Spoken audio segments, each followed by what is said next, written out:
Bonjour, je suis Franck Daou. Je vais essayer de vous présenter assez brièvement comment caractériser un amplificateur, ou plus exactement euh, à quoi sert un amplificateur et quels sont ses éléments de spécification. Euh, c'est la première vidéo de cette série. Une seconde vidéo abordera en fait les principes de mesure d'un amplificateur. Alors un amplificateur, c'est un élément en fait qui est constitué de deux ports et qui est généralement un composant linéaire. L'objectif de cette activité, de ce TP, ça va être dans un premier temps d'appréhender la fonction amplification. Donc là, ça va être plutôt des rappels. On va s'intéresser à une forme d'onde classique qui est l'onde en fait CW. Donc une onde de CW, je vous le rappelle, c'est quelque chose qui peut s'exprimer comme un cosinus qui va dépendre de la fréquence. Donc en fait, CW, c'est continuous wave. Ça veut dire en fait que c'est un élément dont le spectre va être constitué en fait d'une seule raie, caractérisée en fait par sa position, par F0, et par son amplitude A. Alors, je parle d'amplitude, je pourrais aussi parler de puissance. Une fois que nous aurons appréhendé la fonction d'amplification, on passera sur un composant qui est le ZX603018G+, qui est un composant mini-circuit, et c'est une classe d'amplificateur de type LNA. Alors LNA, c'est tout bêtement un amplificateur euh, faible bruit.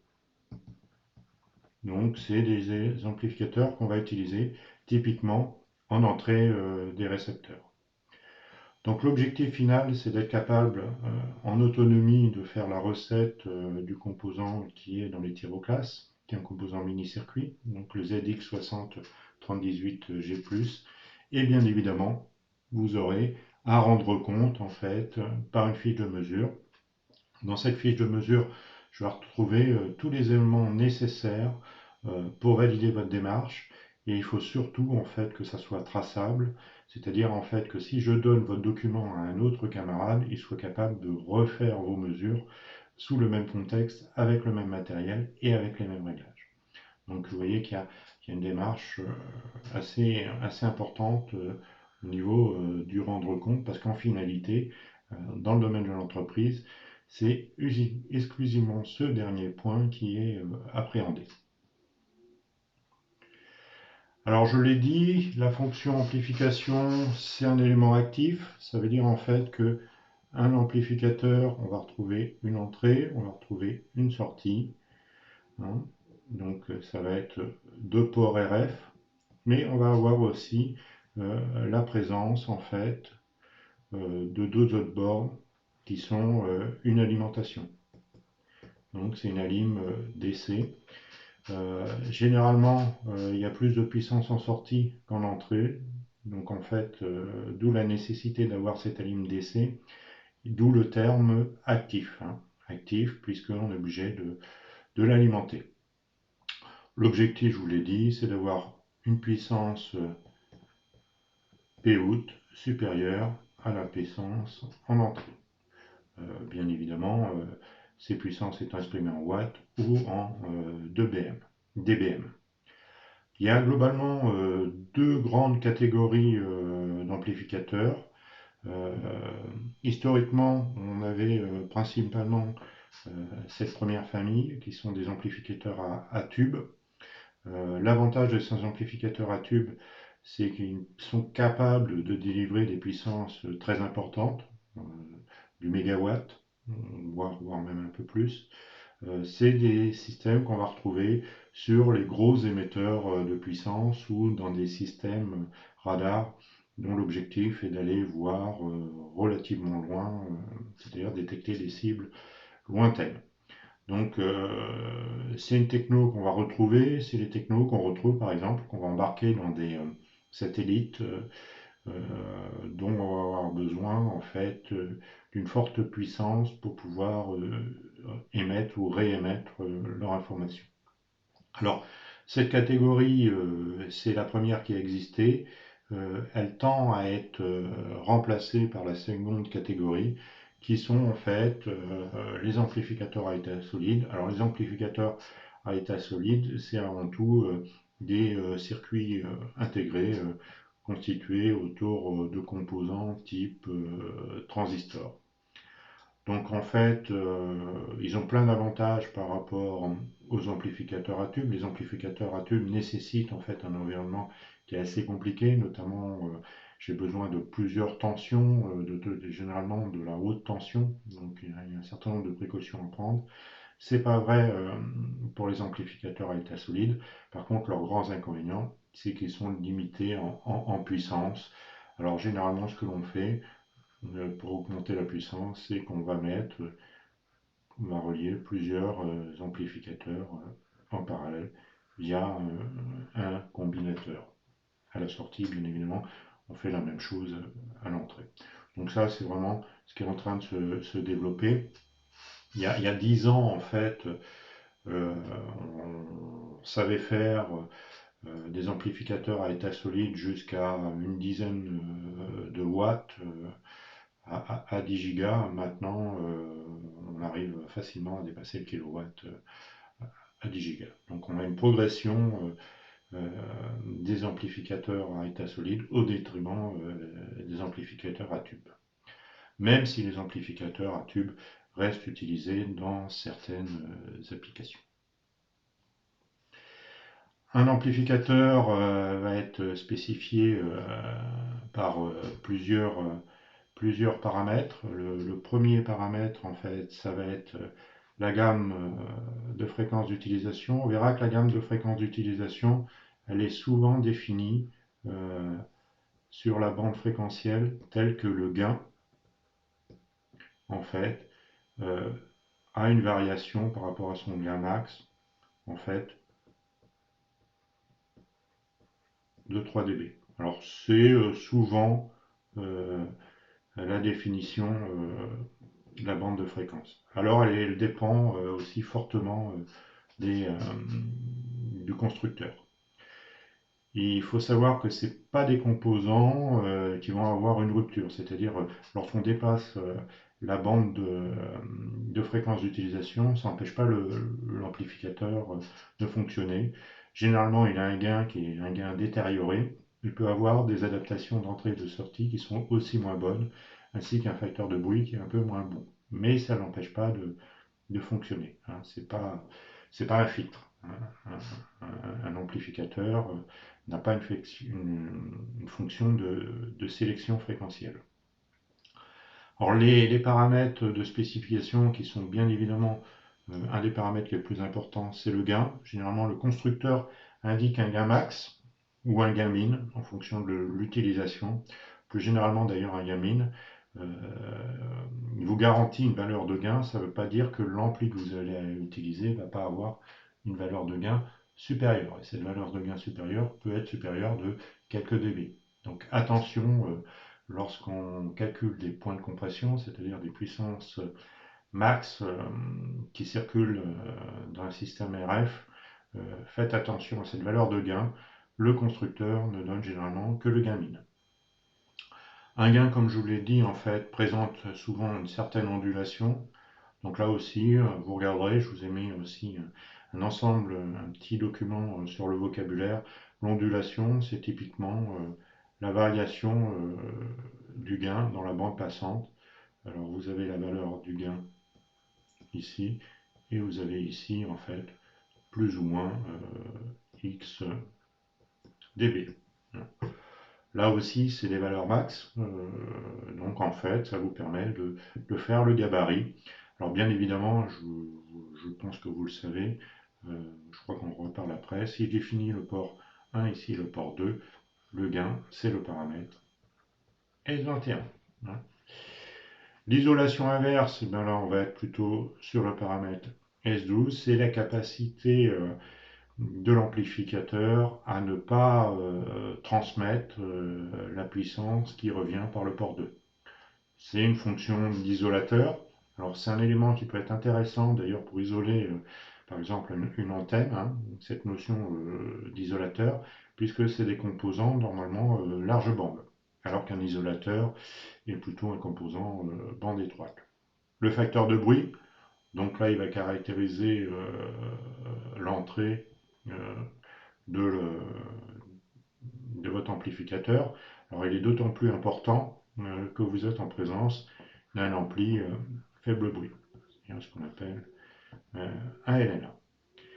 La puissance max de sortie que peut débiter votre amplificateur, cette information est généralement donnée avec le point de compression exprimé à 1 dB. Donc on aura l'occasion peut-être de revenir sur ces notions-là. C'est en gros la limite de la linéarité de l'ampli. Pour être même plus rigoureux, on peut dire que le système est linéaire si vous soumettez en fait 10 dB de moins que cette puissance de sortie. La puissance de sortie, le point de compression est exprimé en sortie, ça veut dire qu'en fait, pour calculer la puissance en entrée, il faut soustraire la valeur du gain à ce point de compression. Le point d'interception de troisième ordre, je pense que vous aurez l'occasion de le voir en radiocom. C'est un élément qui caractérise en fait les non-linéarités. Je ne veux pas m'étendre sur sa définition. Vous avez aussi des documents sur notre Moodle qui en parlent. Les conditions d'utilisation, alors ça c'est aussi relativement important. Et une des conditions d'utilisation d'un amplificateur, comme tous les composants, c'est souvent la température. La température va agir sur l'ensemble des paramètres d'un amplificateur. Je vais revenir très rapidement à ces définitions que vous connaissez, hein, puisque c'est des rappels. Le gain, vous le savez, c'est le transfert de la puissance de sortie sur la puissance d'entrée, donc il est égal à une division lorsque les deux quantités sont homogènes à des watts, ou des milliwatts d'ailleurs, c'est à peu près la même chose. Dans ce cas-là, le gain est linéaire. Si je veux passer en dB, je prends l'opérateur log. C'est tout bêtement 10 log du rapport de puissance exprimé en watts. Excusez-moi.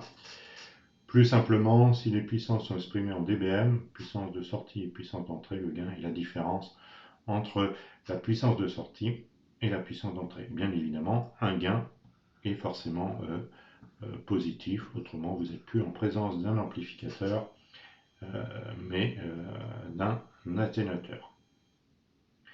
Alors point important, c'est ce qu'il y a rédigé ici, le gain est exprimé généralement à petit niveau, ça veut dire que généralement il est mesuré 10 dB en dessous du point de compression. Donc c'est 10 dB inf au point de compression à 1 dB. Alors bien évidemment, c'est 10 dB au niveau de la sortie, donc vous êtes à même de calculer PE pour rester en zone linéaire. Donc ça c'est un point très important qu'on oublie généralement. Un autre point important, bien évidemment, il faut, lorsque je fais la mesure, ne pas dépasser la puissance max, d'ailleurs le point de compression au niveau de la sortie, c'est même intelligent de se mettre, comme je vous l'ai dit, 10 dB en dessous de ce point de compression au niveau de la sortie. Et aussi, faites attention à la capacité du récepteur que vous avez là. Ce récepteur, typiquement le port 2 du VNA, ne peut pas forcément admettre des puissances très très fortes. Donc là aussi, en fait, il faut être capable de régler la puissance d'entrée pour ne pas être au niveau du point de compression et surtout ne pas endommager le récepteur du VNA. Donc il faut regarder la doc du VNA. Les paramètres S, je pense que vous avez cette notion. Donc en fait, avec les définitions qui sont ici, les paramètres S sont définis sous cette topologie-là. Le port 1 est l'entrée et le port 2 est la sortie. Bien évidemment, vous pouvez choisir d'autres références. Et là, en fait, c'est plus ou moins des rappels. Donc, ces notions-là, a priori, vous les connaissez. Il n'est pas inutile de les regarder, hein, mais vous avez l'habitude de les employer. Donc là, c'est vraiment plus un rappel qu'une découverte. On va passer sur la deuxième partie. Vous savez que la deuxième partie, c'est toujours en fait de prévoir un peu ce qu'on va mesurer. Et pour prévoir un peu ce qu'on va mesurer, il convient en fait d'analyser en fait les docs du constructeur. Donc là, on va s'intéresser à un composant mini-circuit. Vous avez son dessin. Vous avez en fait les caractéristiques maximum, donc notamment les points à pas dépasser. Alors faites attention à ça. Ça, c'est vraiment la puissance max que vous pouvez mettre en entrée. Si vous dépassez 13 dBm en entrée, vous flinguez le composant. Ça ne veut pas dire que à 13 dBm, vous êtes en régime linéaire. Loin de là. Parce qu'en fait, si vous regardez là, en fait, vous avez le point de compression qui doit être indiqué quelque part par là. Voilà. Le point de compression, ben, il est en gros, vous avez sur deux bandes de fréquence, on va prendre celui-là, il est en gros à 10 dBm. Vous avez un gain en fait de, allez, on va supposer d'une vingtaine de dBm. Ça veut dire quoi? Ben, si pour avoir plus 10 dBm ici, il faut ici mettre moins 10 dBm. Donc vous voyez que cette puissance en entrée qui est de 13 dBm vous amène à un comportement où on est non linéaire. Alors j'insiste sur ce truc-là, c'est vraiment le point où il ne faut jamais aller. Autrement, vous détruisez durablement votre amplificateur. Vous pouvez calculer aussi la puissance. Alors la puissance, ça se calcule assez facilement. Il suffit de prendre la tension, la multiplier par en fait l'intensité que vous avez quelque part par là. Ça va vous donner en fait la puissance. Vous pouvez vous amuser à calculer aussi le rendement RF par rapport à la puissance d'essai. Vous verrez que c'est pas forcément très bon. Donc là, je vous laisserai répondre à ces questions. Je pense que vous avez tous les éléments pour pouvoir répondre à ces questions.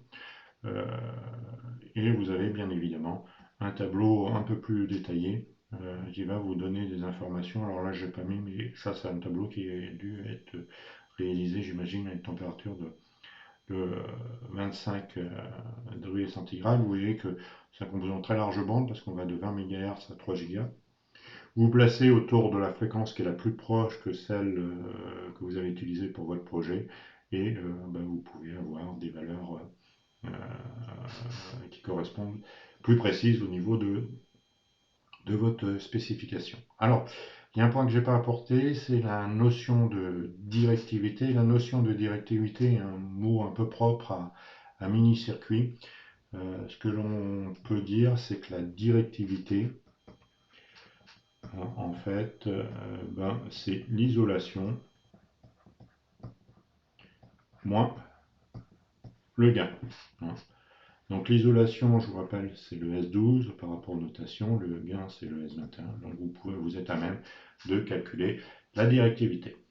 Pour ceux qui veulent un peu plus d'informations, là aussi, dans la définition des termes, vous allez avoir cette définition et cette définition des termes, vous la retrouverez sur notre modèle. Donc là, dans cette étape-là, bien évidemment, c'est la première étape, c'est l'analyse des datasheets. Et après, il y a ce que je vous demande. Alors, ce que je vous demande, c'est de mesurer le gain et l'ondulation, l'isolation et l'adaptation d'impédance à la fois du port 1 et du port 2. Et ça sur la bande de fréquence de l'amplificateur. En gros, quelques mégahertz à 3 GHz. Et je vous demande en plus de mettre au moins un marqueur sur la valeur de votre fréquence. C'est-à-dire vous avez dans votre projet, tous des fréquences F0 qui sont différentes. Donc, relevez ces valeurs-là.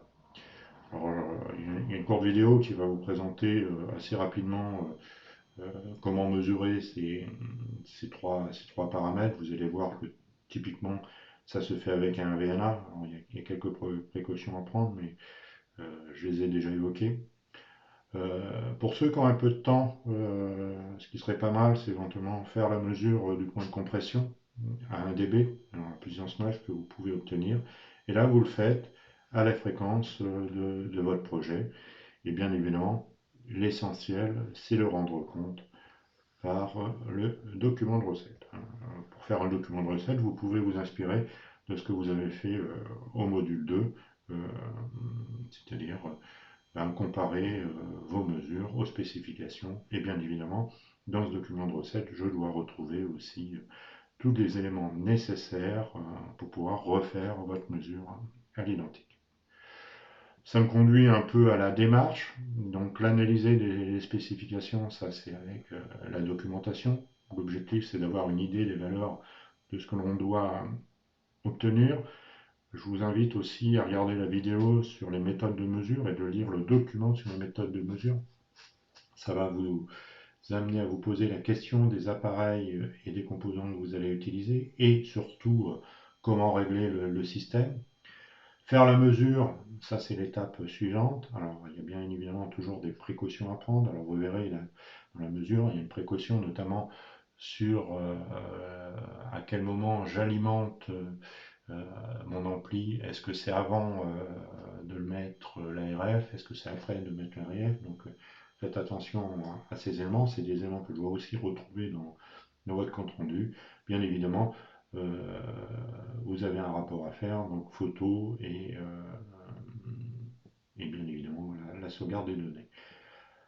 À la fin, c'est le rendre compte, donc c'est un document de synthèse qui doit reprendre l'ensemble des points 1, 2 et 3 et qui doit analyser vos résultats. Voilà, je vais arrêter cette vidéo ici et on pouvait passer sur la vidéo qui donne des pistes sur le comment mesurer, c'est-à-dire ici sur le point 2. Merci de votre écoute.